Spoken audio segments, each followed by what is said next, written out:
Hello friends, welcome back to my channel with another video. তো এরপর থেকে rail, bank এবং এসএসসিতে প্রিলিমিনারি পরীক্ষা হবে না, শুধুমাত্র একটাই পরীক্ষা হবে, সিইটি, কমন এলিজিবিলিটি টেস্ট, যেটি এনআরএ কন্ডাক্ট করবে।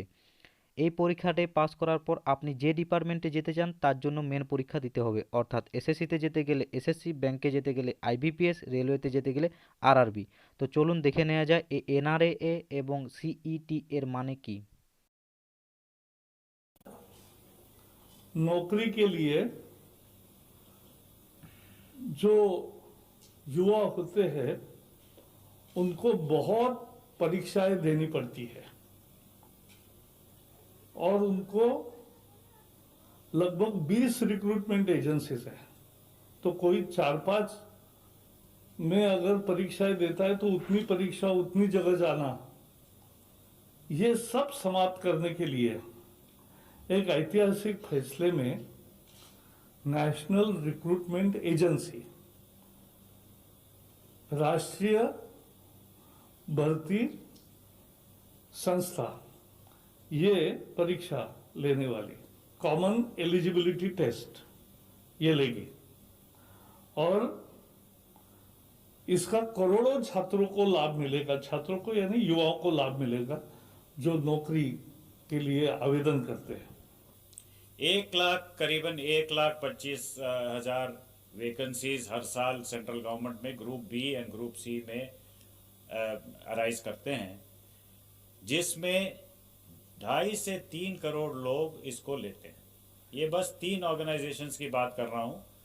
रेलवे में रेलवे रिक्रूटमेंट बोर्ड है, बैंक्स के लिए आईबीपीएस है और बाकी सरकारी कामों के लिए एसएससी है।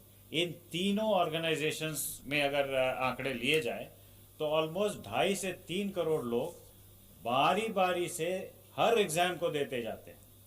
मतलब पहले मैंने आरआरबी दे दिया, उसके बाद एसएससी भी दे दिया, उसके बाद आईबीपीएस भी दे दिया। मतलब सारे पूरे साल में मैं एग्जामिनेशन ही देता रहता हूँ जब तक मेरे को काम मिल नहीं जाता। तो अब एटलीस्ट एक लेवल इसमें कम हो जाएगा। Next please.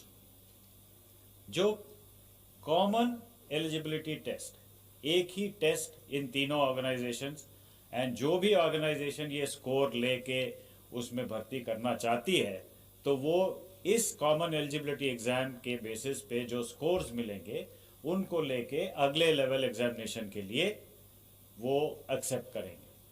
तो ये नेशनल रिक्रूटमेंट एजेंसी एक सोसाइटी होगी, autonomous society under societies act. तो इसमें तीनों एजेंसीज के रिप्रेजेंटेटिव्स होंगे, जैसे मैंने कहा एसएससी के, आरआरबी के और आईबीपीएस के, तीनों के रिप्रेजेंटेटिव्स होंगे इस सोसाइटी को फॉर्म करने में, गवर्निंग बॉडीज में। ये कंडक्ट करेगा टायर 1 एग्जामिनेशन, जिसमें सबसे अधिक लोग पार्टिसिपेट करते हैं, वो 2.5 करोड़ जो मैंने कहा, वो फर्स्ट लेवल एग्जामिनेशन है, टायर 1 एग्जामिनेशन है, उसको कंडक्ट करेगी। ये फुल्ली ऑनलाइन एग्जाम होगा, कंप्यूटर बेस्ड एग्जाम होगा और उसके स्कोर्स जो हैं वो इमीडिएटली कैंडिडेट को मिल जाएगा, जिसके बेसिस पे वो किसी भी एजेंसी में अपना, या एसएससी हो या आरआरबी हो या आईबीपीएस हो, वो स्कोर के आधार पे वो अप्लाई करके अगले लेवल एग्जामिनेशन ले सकते हैं। अब 3 ही एजेंसीज को पहले लिया है हमने, लेकिन in due course of time जैसे जैसे ये स्टेबलाइज होता जाएगा तो सारे रिक्रूटमेंट एजेंसीज में इस स्कोर को एक्सेप्टेंस देने की, इसको एक्सपैंड करने की भी हम सोच रहे हैं। तो इसमें फ़ायदा ये होगा कि स्टैंडर्ड करिकुलम होगा, एक ही करिकुलम होगा, एक पाठ्यक्रम के अनुसार एग्ज़ाम दिया जा सकता है। हर ज़िले में, ये बहुत ही महत्वपूर्ण पॉइंट है कि हर ज़िले में एग्जामिनेशन सेंटर्स एटलीस्ट एक, और जहाँ कैंडिडेट्स ज़्यादा हैं तो मोर देन एक, सेवरल सेंटर्स खोले जाएंगे, सो दैट ये जो अर्बन बायस है, जो दूर दराज इलाके में जो सेंटर्स नहीं हैं, अब हर ज़िले में ये सेंटर खोले जाएंगे। तो this will be a big bone for women, for the poor and the rural candidates. there will be a standard degree of difficulty. So nobody can say that exam was easy, this exam was difficult. There will be standard degree of difficulty. And another important thing is ये multiple languages में होंगे. The initial attempt is to make it in at least 12 languages, 12 Indian languages, so that people from different parts of the country, they can take part in the examination and increase the representation in the central government jobs. Next, please. The common eligibility test, as I mentioned, was a first level test to shortlist the candidates. The scores will be valid for 3 years. Means same scores you can use for 3 years, and you also have an opportunity to improve your score by giving the examination again. And the best score in all your attempts will be taken for the purposes of the recruitment. Next, please. So in short, when I give you the picture, it is a common registration portal जहाँ पे एक ही registration portal पे candidate को register करना होगा. Question bank with same degree of difficulty, एक question bank होगा जिसमें से central server बहुत secure manner में रखा जाएगा. वो test center में security के साथ जाएगा with all the protocols which are required, the technological firewalls etc. उसमें होंगे.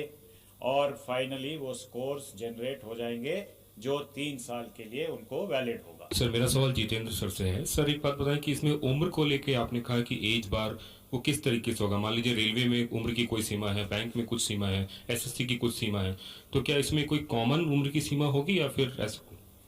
नहीं, देखिए प्रीलिमिनरी टेस्ट में जिस प्रकार की सीमाएं पहले से निर्धारित है वही रहेंगी यहाँ पर भी, और बाई एंड लार्ज अलग सीमाएं नहीं है. मतलब कॉमन जो सर्विस रूल्स में जो एज लिमिट है वो उसी तरह से रहेगी. भले अब जैसे शेड्यूल कास्ट कैटेगरी के लिए थोड़ी सी एज लिमिट अलग है, कुछ दिव्यांगों के लिए अलग है, तो that rules remains as it is. That has not been touched. This is only to bring in ease of selection by overcoming one stage, first stage, और बाकी किसी चीज को नहीं छेड़ा गया. 52. मेरा सवाल जितेंद्र सर से है. सर जिस तरह से एनटीए बना था आज से 2-3 साल पहले, तब जो है स्टूडेंट्स को टेक्नोलॉजी से अप्राइज करने के लिए उन्हें मॉक टेस्ट भी देने की इजाज़त दी गई थी, और ताकि वो कंप्यूटर वगैरह से फेमिलियर हो जाए. जो नेशनल रिक्रूट ये एजेंसी बन रही है, क्या जो पेपर 2 साल में होने, मतलब साल में 2 बार होने वाले हैं, क्या जो कैंडिडेट्स बैठ रहे हैं उन्हें मौका मिलेगा कि वो मॉक टेस्ट पहले दें, ताकि जो है वो अप्राइज हो सके टेक्नोलॉजी से किस तरह, क्योंकि दूर दराज से लोग आएंगे, ग्रामीण क्षेत्रों से लोग आएंगे, कई लोग जानते भी नहीं है कि ऑनलाइन में कैसे दिया जाएगा, कैसा फॉर्मेट होगा. क्या ऐसे मौके दिए जाएंगे? बल्कि उनको ये फायदा रहेगा. एक तो जैसे आपने कहा, आपकी बात से ही जुड़ती बात है कि यकीनन दी नेशनल रिक्रूटमेंट एजेंसी अथॉरिटीज ये भी सुनिश्चित करेंगी वहाँ प्रशिक्षण भी किया जाए, अवेयरनेस भी होगी. वो शायद प्रेजेंटेशन में आया भी बीच में. और साथ ही साथ जो लोग दूर दराज, जैसे आपने कहा, who had no access at all, वो ऐसे लोग हैं जो पहुंच ही नहीं पाते थे सेंटर तक, वो कम से कम अब इस स्थिति में होंगे, सेंटर में पहुंचेंगे और वहां उनका प्रशिक्षण होगा. So this is a huge breakthrough for them. ये जो नेशनल रिक्रूटमेंट एजेंसी एग्जाम लेगी 2.5 करोड़ या 300 बच्चों का, ये केवल प्रीलिमिनरी एग्जाम होगा या टायर 2 बाद में जो रिटेन होता है उसके लिए क्या अलग अलग तीनों एजेंसी अपनी लेगी एग्जाम, या यही बाद में भी करेगी? नहीं, आपने जैसा कहा ये प्रीलिमिनरी होगा, क्योंकि बाद में स्वाभाविक है कि उसका स्वरूप बदल जाता है. The tenor and tone of the exam will change, क्योंकि पहला बाई एंड लार्ज करिकुलम भी एक ही जैसा होता है, वो बेसिकली एलिमेंट्री है. उसके बाद मान लीजिए किसी ने बैंकिंग सेक्टर में जाना है, तो बैंकिंग सेक्टर की नुक्ता नज़र से ही उसके क्वेश्चन पेपर बनाया जाएगा, और सिलेक्शन भी उसी तरह की होगी, क्योंकि उनके पास मेरिट लिस्ट होगी एम्प्लॉयर के पास, उसके सामने होगा कैंडिडेट का प्रोफाइल, और कैंडिडेट उसी के लिए अप्लाई करेगा. तो आपका कहना ठीक है, प्रीलिमिनरी स्टेज एलिमिनेट हुई है. दूसरी करने में थोड़ी दिक्कत है, कोई रेलवे में या कोई जाएगा, कोई एसएससी के नौकरियों के लिए जाएगा. 56.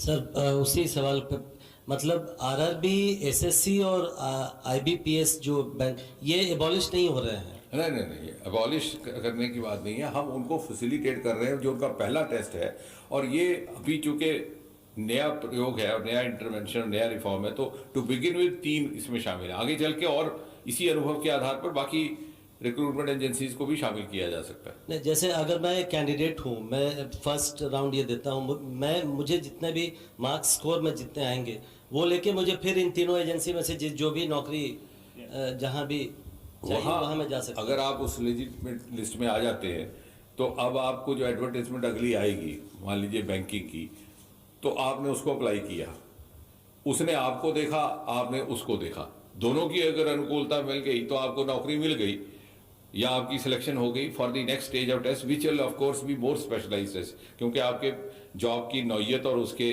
रिक्वायरमेंट के हिसाब से। लेकिन जो उसने पहले एक टेस्ट करना था उससे आप बच गए, वो भी बच गए कंडक्ट करने से, और आपको वो दुविधा नहीं रही कि आपको जगह जगह 20 सेंटरों पे जाना पड़े या 20 जगह। और उसमें क्या होता था तो कई बार आप कॉम्प्रोमाइज कर लेते थे कि साहब चलिए इस बार वो करेंगे, उसमें नहीं अपियर होते। अब इसमें आपके लिए खुल गया। তো এরপর থেকে এসএসসি, ব্যাংক এবং রেলওয়েতে কোনো রকম প্রিলিমিনারি পরীক্ষা হবে না, শুধুমাত্র একটা স্ক্রিন টেস্ট হবে সিইটি অর্থাৎ কমন এলিজিবিলিটি টেস্ট, যেটি এনআরএ বা ন্যাশনাল রিক্রুটমেন্ট এজেন্সি কন্ডাক্ট করবে।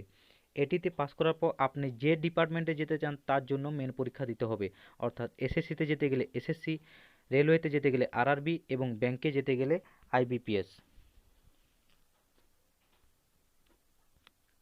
চাকরির লেভেল অনুসারে সিইটি এর কোশ্চেন করা হবে, অর্থাৎ গ্র্যাজুয়েশন লেভেলে চাকরির জন্য আলাদা কোশ্চেন, হায়ার সেকেন্ডারি লেভেল চাকরির জন্য আলাদা কোশ্চেন এবং মাধ্যমিক লেভেলের চাকরির জন্য আলাদা কোশ্চেন।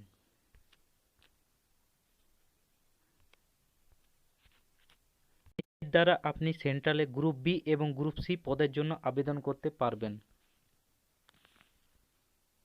সিইটি সম্পূর্ণ অনলাইন এক্সাম হবে এবং অবজেক্টিভ টাইপ কোশ্চেন থাকবে, এবং সিইটিতে আপনি যে র্যাঙ্ক বা স্কোর করবেন তার ভ্যালিডিটি 3 বছর থাকবে, অর্থাৎ এই নাম্বারে আপনি 3 বছর যে কোনো ডিপার্টমেন্টের মেন এক্সাম দিতে পারবেন। অর্থাৎ আপনি প্রথম বছর এসএসসির মেন এক্সাম দিলেন এই নাম্বারে, সেকেন্ড বছর আপনি এই নাম্বারে আইবিপিএসেরও মেন এক্সাম দিতে পারবেন, এবং তৃতীয় বছরে এই নাম্বারে আপনি রেলওয়েরও মেন এক্সাম দিতে পারবেন। সিইটি এক্সামটি বছরে 2বার নেওয়া হবে এবং আপনি যতবার এই এক্সামটিকে অ্যাটেন্ড করতে পারেন, এর জন্য কোনো লিমিট নেই। কিন্তু সিইটিতে আপনি যে হাইয়েস্ট নাম্বারটি পাবেন সেই নাম্বারটি আপনার নাম্বার হিসেবে বিবেচিত হবে, বাকিগুলি বাদ দেওয়া হবে। অর্থাৎ ধরুন আপনি প্রথম সিইটি এক্সামে 50 পেয়েছেন কিন্তু দ্বিতীয় সিইটি এক্সামে 60 পেয়েছেন, তাহলে আপনার এই 60 নাম্বারটিকে সিইটির নাম্বার হিসেবে বিবেচিত করা হবে, বাকি নাম্বারগুলিকে বাদ দেওয়া হবে। সিইটি এর এক্সাম নেওয়ার জন্য ভারতবর্ষে প্রত্যেক ডিস্ট্রিক্টে একটি এক্সাম সেন্টার খোলা হবে, এবং যেখানে পরীক্ষার্থীর সংখ্যা বেশি আছে সেখানে একের অধিক এক্সাম সেন্টার খোলা হবে। এটি অনেক সুবিধা হবে রুরাল ইউথ, উমেন এবং ডিসঅ্যাডভান্টেজ ক্যান্ডিডেটদের জন্য। ভিডিওটি ভালো লেগে থাকলে লাইক করুন, শেয়ার করুন এবং চ্যানেলটিকে সাবস্ক্রাইব করুন ও পাশে থাকা বেল আইকনটি ক্লিক করুন পরবর্তী ভিডিও নোটিফিকেশন সর্বপ্রথম পাওয়ার জন্য।